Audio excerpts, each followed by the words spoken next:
இந்த வீடியோவை பார்க்க ஆரம்பிச்சிருக்க என்னோட வயதில் மூத்தவர்கள், என்னோட வயதில் இளைய பிள்ளைகள் அனைவருக்கும் அன்பிற்கும் உண்டோ அடைக்கும் தாள் ஆர்வலர் புன்கணீர் பூசல் தரும் அன்பின் வாழ்த்துக்கள். அன்பு சகலத்தையும் வெல்லும். எப்படி வெல்லும்? உங்க வீட்லையும் என்னோட வீட்லையும் கட்டாயம் இந்த வசனத்தோடு உள்ள வாக்குத்தத்த அட்டை இல்ல காலண்டர்ல கர்த்தர் சீயோனிலிருந்து உன்னை ஆசீர்வதிப்பார். எவ்வளவு அருமையா இருக்கப்பா. ஆண்டவராய் இயேசு கிறிஸ்து என்னை ஆசீர்வதிப்பார். ஆனா ஆசீர்வாதமே இல்லையா. டெய்லி காலையில என்ன பண்றேன், அந்த அட்டையில தான் ஏன் முடிக்க வாக்கு தத்தம். இந்த வீடியோ பார்த்துக்கிட்டு இருக்க நீங்க என்கிட்ட வந்து என்ன சொல்றீங்க, தம்பி எனக்கு மாசம் 5 lakhs சேலரி பெர் ஆனம், நீயே என்ன பண்ணிக்கோ 12x5 போட்டுக்கோ. அண்ணே என்னண்ணே இத்தனை லட்சமா? 10 போட்டாவே 50, ஐயோ 60 லட்சம், வருஷம் 60 லட்சம் ரூபாய் உங்களுக்கு சம்பளமானே.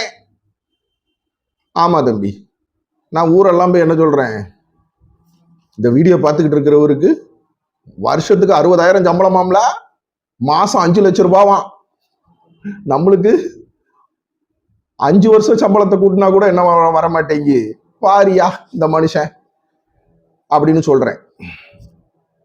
ஆனா அந்த 5 லட்சம் ரூபாய் சம்பளத்தோட உள்ள ஆஃபரிங் லெட்டர் இந்த வீடியோ பார்த்துக்கிட்டு இருக்க என் அருமை நண்பர்களாகிய உங்க கையில வந்து கிடைக்கிறதுக்கு முன்னாடி நீங்க ஒரு கம்பெனிக்கு ஒரு ப்ராஜெக்ட் என்ன பண்ணிருப்பீங்க. அந்த ப்ராஜெக்ட்ல என்னெல்லாம் இருக்கும்? ஆப்ஜெக்ட், டிஸ்கிரிப்ஷன்,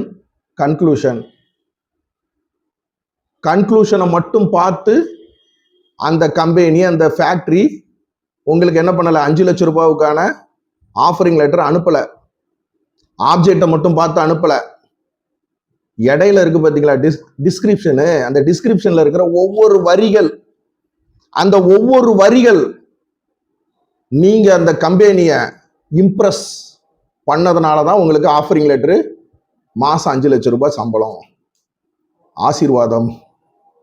அதே மாதிரி நம்ம பைபிள்ல ஆண்டவராய் இயேசு கிறிஸ்து சொன்ன ஆப்ஜெக்ட் நேரா என்ன பண்ணிடுறோம், கன்க்ளூஷனுக்கு வந்துடுறோம். ஆண்டவர் என்ன ஆசீர்வதிப்பாருப்பா, சீயோனிலிருந்து ஆசீர்வதிக்கிறேன்னு சொல்லிவிட்டாப்ல. தாவீதுக்கு மட்டும் கிடையாது, இடையில உள்ள டிஸ்கிரிப்ஷனை ஃபாலோ பண்ணாதான் தாவீதுக்காகட்டும் இந்த வீடியோ பார்த்துக்கிட்டு இருக்க உங்களுக்கு எனக்கும் ஆசீர்வாதம். எப்படி? டிஸ்கிரிப்ஷன் என்ன? சங்கீதம் 128 அதிகாரம் 5ஆம் வசனம். இதுதான் கன்க்ளூஷன். கர்த்தர் சீயோனில் இருந்து ஆசீர்வதிப்பார், உன்னை ஆசீர்வதிப்பார், என்னை ஆசீர்வதிப்பார். அது மேல உள்ள வசனம் பாருங்க. உன் மனைவி உன் வீட்டோரங்களில் கனிதரும் திராட்சை செடியை போல இருப்பாள், உன் பிள்ளைகள் உன் பந்தியை சுற்றிலும் ஒலிவு மர கன்றுகளை போல் இருப்பார்கள். டிஸ்கிரிப்ஷன்.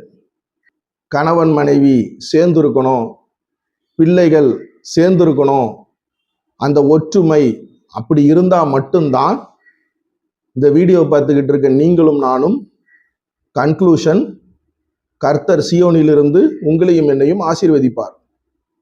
அப்படி இல்லைன்னா, இல்லப்பா என் மனைவி என் கூட இல்லை, நான் அடிச்சு விரட்டி விட்டேன் பார்த்துக்கோ, என் வீட்டுக்காரு ஒன்றுத்துக்காவாதவர், அவர் மூஞ்சிலே நான் முடிக்க மாட்டேன்ட்டு தனியா வாழ்ந்துகிட்டு இருக்கேன், நான் ஆசீர்வாதமா தானே இருக்கேன். என்னத்த ஆசீர்வாதம்? பணம் இருக்கு, கார் இருக்கு, பங்களா இருக்கு, எல்லாமே இருக்கு ஐயா. ஆனா இங்க ஒரு வழி இருக்கும் தெரியுமா?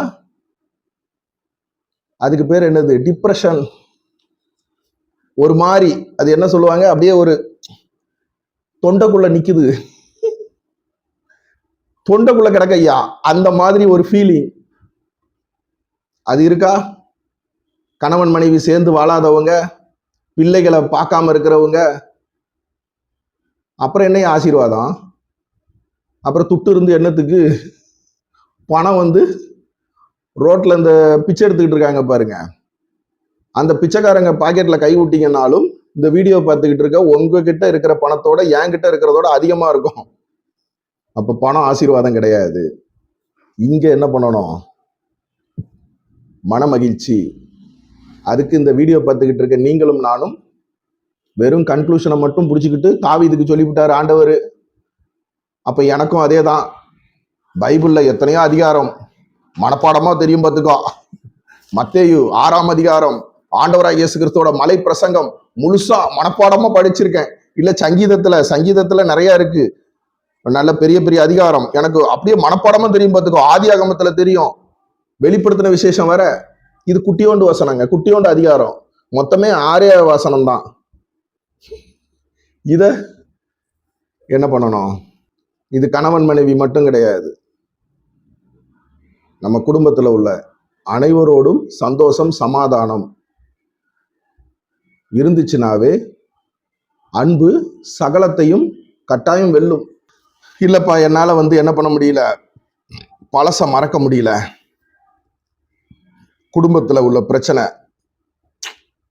அது ஏத்துக்கிற மனப்பான்மை என்கிட்ட இல்லை அப்படின்னீங்கன்னா, பழைய சாக்கடை குப்பை, மனசுக்குள்ள இருக்கிற அழுக்கு, குடும்பத்துல இருக்கிற கோபம் தாபங்கள், அதுல இருந்து நம்மளை மீட்டெடுக்க ரெக்கவர் பண்ண யாரால முடியும்?